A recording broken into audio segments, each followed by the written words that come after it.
and gentlemen, boys and girls, welcome to Wednesday? Why am I here on Wednesday? Well, it's not good news, that's for sure.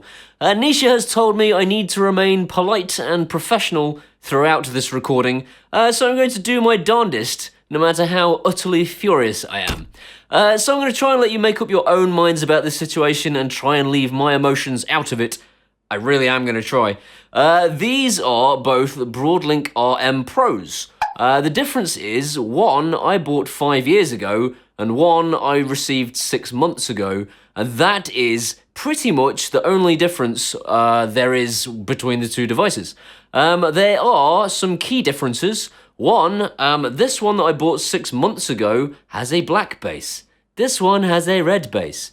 Both can control everything in my house just fine. This is not better than this. It is in fact much worse. The reason it is much worse is it has been hampered on purpose by Broadlink. Broadlink have started to take as many actions as they can to stop us from doing things like using the RM plugin. Now, if you don't know what these devices are, I should probably explain that. These are able to send RF frequencies and infrared frequencies in place of your remote controls. These are universal remotes that are connected to your Wi-Fi. The idea is that by connecting these to your Wi-Fi, you can control all of your things in your house using your mobile phone. That was their original intention. Later on, some clever person made this thing, back a few years ago, be controllable by Alexa. Probably not a few years ago, probably a year ago.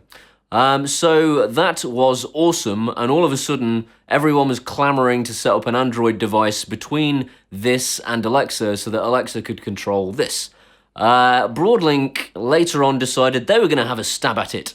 It didn't go very well, it doesn't work very well, but it does work. But it can't control RF devices, it can only control infrared devices.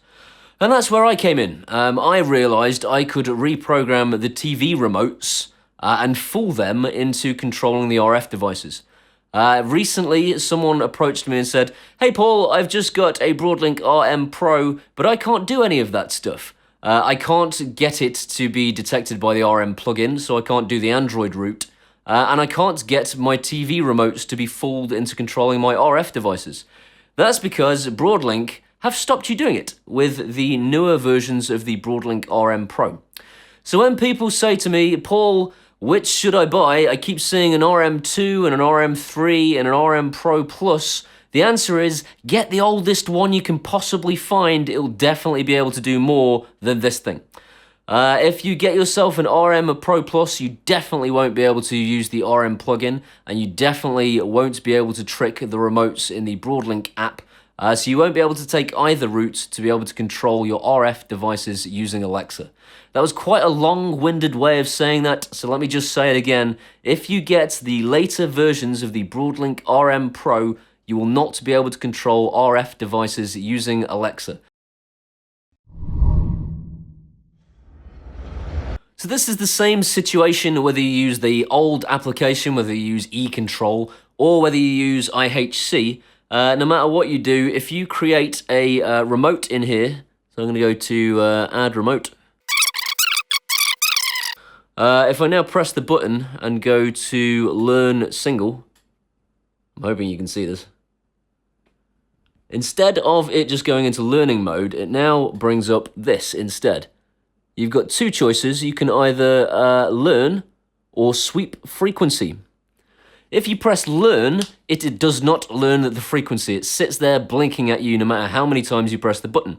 If you click sweep frequency, you can then hold down the RF button and it will learn it, and then it will make you press the learn button again, and then it will actually soak the frequency in and it will be able to repeat it. That's fine, great. Why have they done that though? Well, the reason is simple.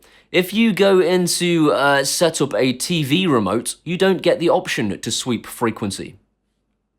That's it, you're stuck. So if you want to be able to get Alexa to control your RF stuff, you can't trick it anymore because you can't sweep frequency using the TV remote, and therefore it never learns the button. That is us stuffed.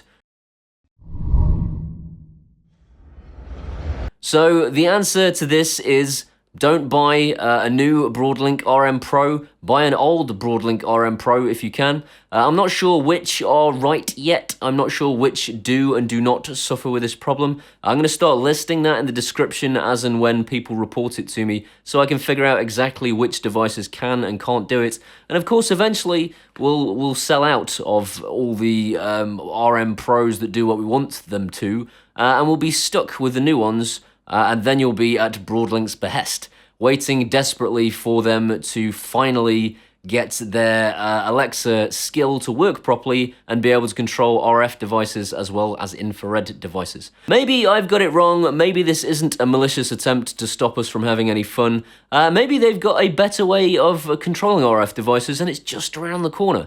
Perhaps you'd like to get in touch with me, Broadlink, and let me know. If you don't, this video will remain in place so everyone will know exactly what the situation is. I'll happily take it down just as soon as you give us a proper Alexa skill that can control RF devices. Until then, everyone's going to know exactly what you've done and why you've done it. I hope you've enjoyed this video. I haven't. I'll see you next time. This is the dance of the robot.